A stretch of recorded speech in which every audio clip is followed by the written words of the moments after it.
Assalamualaikum warahmatullahi wabarakatuh. Selamat pagi Anda semua. Perkenalkan, nama Bapak Ulfayu Herman, biasa dipanggil Pak Ul. Bapak mengajar mata pelajaran sejarah peminatan. Maka dari itu, untuk kalian yang berada di kelas 11 IPS 1 sampai 3, belajar sejarah peminatannya 1 tahun ke depan dengan Bapak. Maka dari itu, mari kita persiapkan diri kita semuanya untuk menjalani proses pembelajaran untuk 1 tahun ke depan mulai dari sekarang. Oke, sebelum lebih jauh kita masuk kepada tentang pembelajaran, mengingat saat ini adalah masa-masa di mana pendidikan kita sedang masih kacau, masih belum bisa kita tatap muka, kita dihentikan tatap muka oleh pandemi COVID-19. Maka dari itu, mulai hari ini sampai ke depan dan ke depannya terus, Bapak akan selalu mengingatkan kalian dimanapun kalian berada. Jika di tempat keramaian ada orang lain, jangan lupa untuk memakai masker. Setelah itu jangan lupa rajin cuci tangan untuk menjaga agar tidak tertular. Dan maka dari itu tetap kenali kondisi lingkungan sekitar agar kita dalam keadaan sehat walafiat untuk selamanya. Baik Ananda, untuk pembelajaran sejarah peminatan dengan Bapak, materinya akan coba Bapak jabarkan. Untuk hari ini kita tidak fokus langsung membahas satu materi, tetapi bagaimana Bapak ingin menggambarkan kepada kalian semua apa-apa saja materi akan kita hadapi 1 tahun ke depan. Apa-apa saja materi akan kita hadapi 1 tahun ke depan. Maka dari itu silakan simak dengan seksama.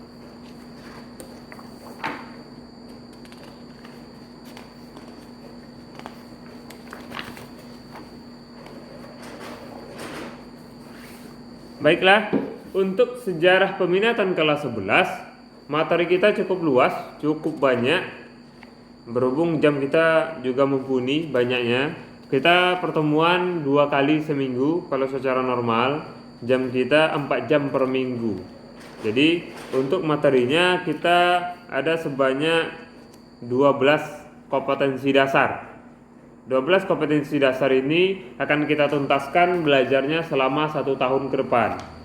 Karena ini kelas 11, kalian harus paham dan harus tahu bahwa kelas 11 adalah yang mana pembelajaran yang sebenarnya itu berada di kelas 11. Materi-materi yang cukup luas, materi-materi yang cukup dalam itu banyak di kelas 11.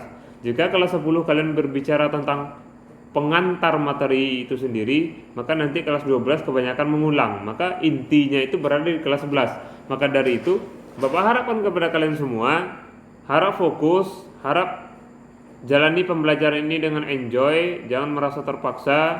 Kita belajar, maka manfaatkan waktu itu untuk belajar. Meskipun dengan kondisi yang seperti ini saat sekarang ini, dengan pandemi COVID, apapun halangannya, meskipun harus daring, meskipun harus jarak jauh, Bapak himbau kepada kalian semua, jangan malas, tetap nikmati pembelajaran ini dan yakinkan pada diri sendiri bahwa belajar itu penting.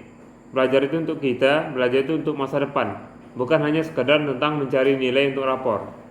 Maka dari itu, Bapak minta kepada kalian, karena kalian juga sudah 1 tahun menikmati pembelajaran mungkin lebih dalam suasana COVID, Bapak harap kalian sudah bisa lebih dewasa menghadapinya, tidak membuat diri terbawa suasana malas lagi karena kondisi, tapi yakinkanlah diri untuk terus semangat menghadapi kondisi apapun, karena segala sesuatu kondisi itu pasti terjadi saat ini karena ada sebab-sebab di belakangnya. Maka dari itu tidak ada yang tidak mungkin dalam hidup ini. Intinya kembali kepada kita, bagaimana kita mensiasati keinginan kita untuk terus belajar dan belajar. Oke, baik, bisa kalian dengarkan. Ini bisa kalian perhatikan dengan baik.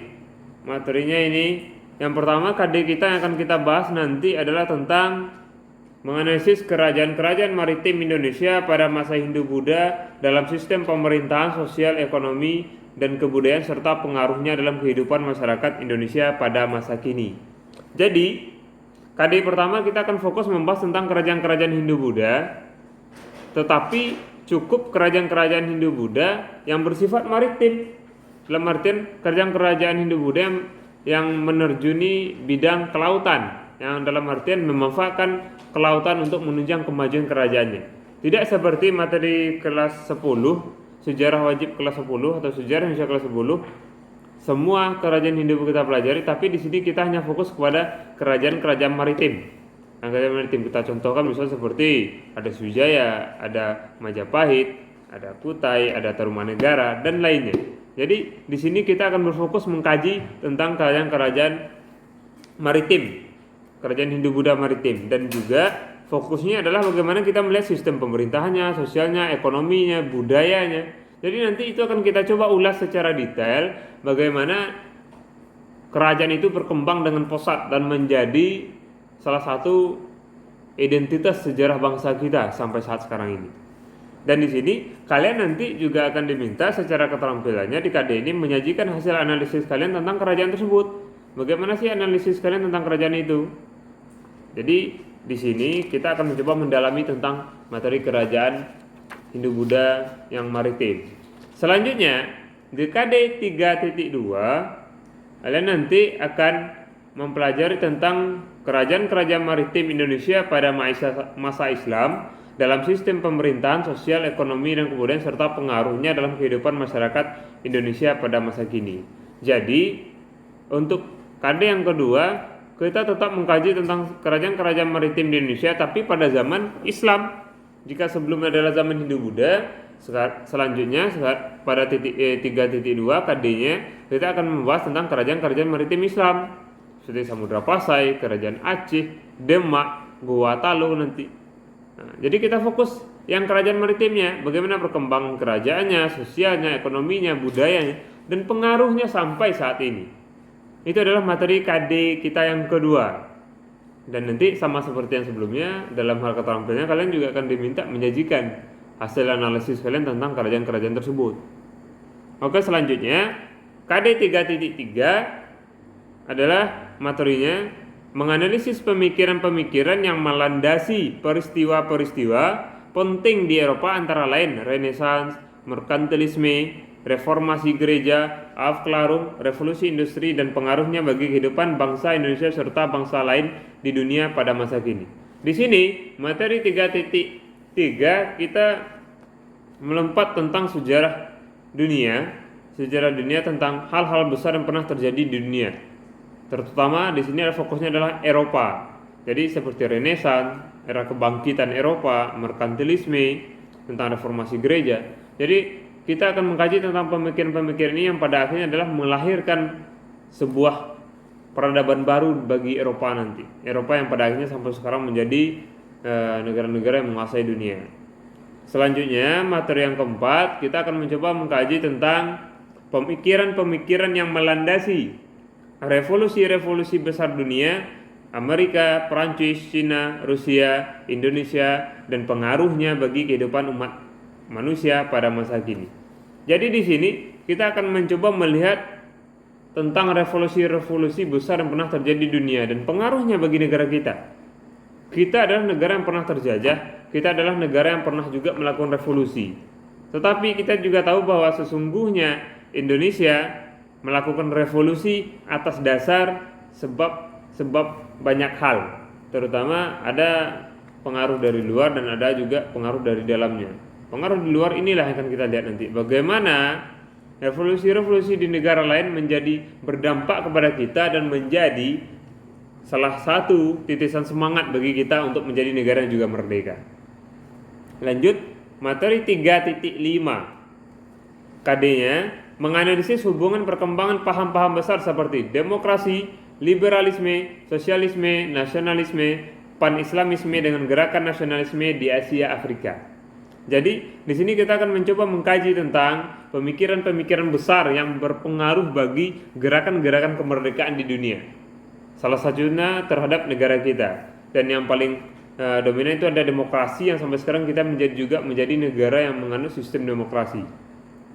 Jadi kita akan melihat bagaimana sejarahnya pemikiran-pemikiran besar ini sehingga ada di negara kita dan sangat berpengaruh bagi negara kita. Selanjutnya KD kita selanjutnya adalah KD 3.6. 3.6 di sini adalah menganalisis pengaruh Perang Dunia I dan Perang Dunia II terhadap kehidupan politik global LBB, dan PBB. Jadi di sini kita akan mencoba mengkaji tentang perang dunia yang pada akhirnya ini sangat berdampak kepada seluruh dunia dan terkhusus bagi kita juga Indonesia, karena kita juga menjadi negara jajahan waktu itu dan penjajah kita adalah salah satu negara yang ikut dalam perang dunia ini.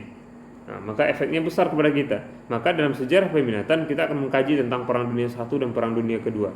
Dan nanti akan melihat bagaimana gejolak politik yang dihasilkan oleh Perang Dunia I ini yang pada akhirnya nanti akan melahirkan Organisasi Kedamaian Dunia yang diawali oleh LBB.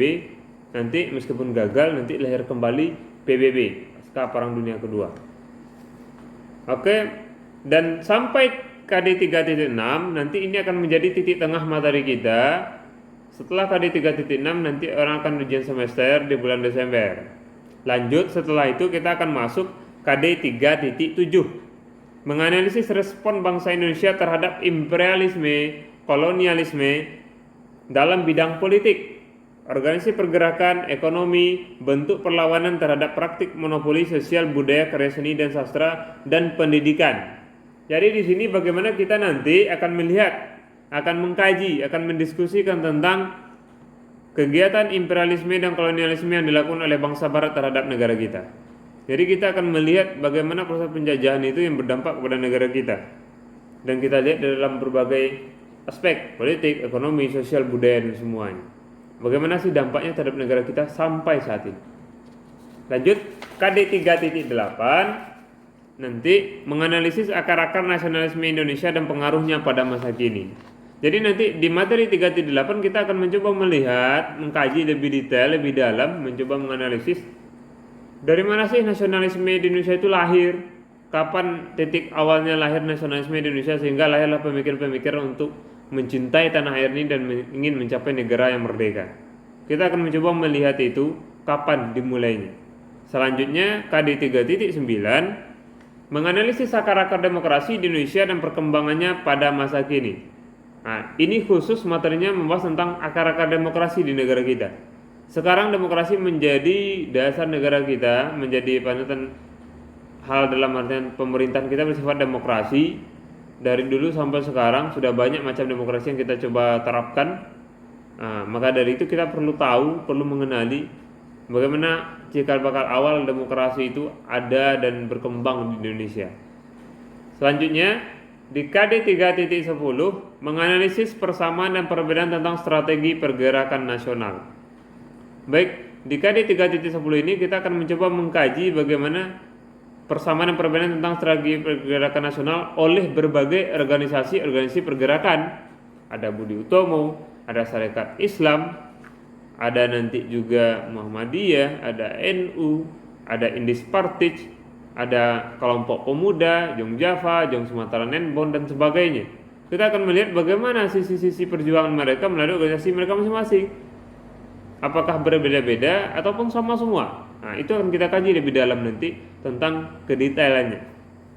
Selanjutnya di KD 3.11 kita akan masuk materi, yaitu kajiannya adalah menganalisis kehidupan bangsa Indonesia di bidang sosial, ekonomi, budaya, militer, dan pendidikan pada zaman pendudukan Jepang.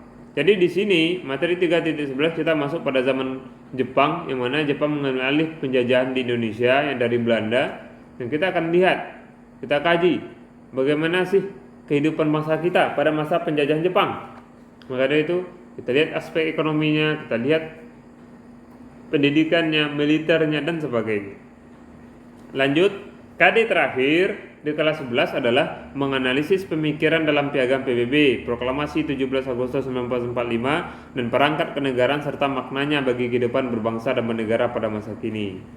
Ya, pemikiran tentang piagam PBB, naskah proklamasi, itu adalah berbicara tentang bagaimana kita, setiap manusia ingin hidup merdeka, ingin hidup dalam arti kebebasan yang layak, diakui, dan tentu tidak mengganggu yang sekitar. Maka dari itu, ini penting menjadi bahan kajian terakhir bagi kita di kelas 11 untuk memahami bahwa sesungguhnya proklamasi itu bukan sekedar kata-kata yang diucapkan. Sesungguhnya proklamasi itu adalah sebuah kenyataan yang harus didapatkan oleh setiap manusia di dunia, bukan hanya di Indonesia.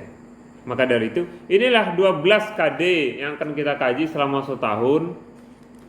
merangkum semua materi yang semenjak zaman Hindu-Buddha sampai nanti pada akhirnya zaman Jepang dan penganalisan proses pemikiran-pemikiran proklamasi. Dari sini kita dapat melihat bahwa sesungguhnya materi kita keluar masuk dari sejarah Indonesia dan sejarah dunia. Tetapi pada intinya materi ini berfokus pada, meskipun keluar tentang sejarah dunia, kita akan selalu melihat aspek pengaruhnya terhadap Indonesia.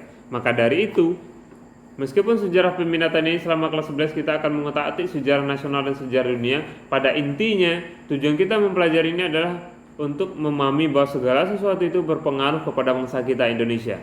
Inilah materi yang akan kita coba dalami.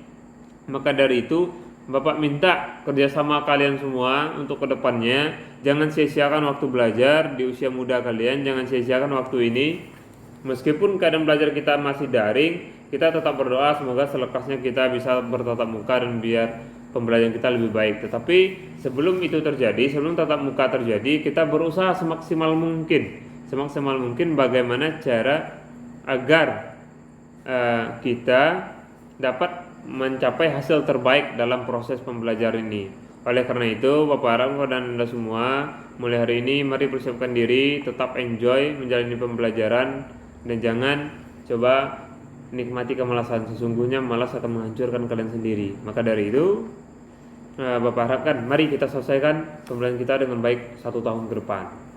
Oke, baik. Untuk penjabaran pertemuan pertama ini mungkin khusus itu dari Bapak, dan Bapak minta kepada kalian semua nanti akan Bapak share KD-nya ini dalam bentuk file. Silakan kalian pahami KD-KD ini nanti menjadi dasar bagi kalian untuk mempersiapkan pembelajaran mulai pertemuan selanjutnya. Oleh karena itu, persiapkan diri. Pertemuan selanjutnya kita akan mencoba membahas materi yang pertama, yaitu tentang kerajaan-kerajaan Hindu-Buddha maritim di Indonesia. Mungkin sekian dari Bapak untuk video perkenalan pembelajaran kita pada pertemuan pertama ini. Bapak tetap menghimbau kalian semua tetap jaga kesehatan, tetap jaga diri, jangan remehkan kesehatan yang kita miliki. Maka dari itu tetap jaga pola hidup sehat untuk kita semua. Semoga kita dalam lindungan Allah Subhanahu wa taala. Amin. Sekian, terima kasih dari Bapak. Bapak akhiri dengan mengucapkan Assalamualaikum warahmatullahi wabarakatuh.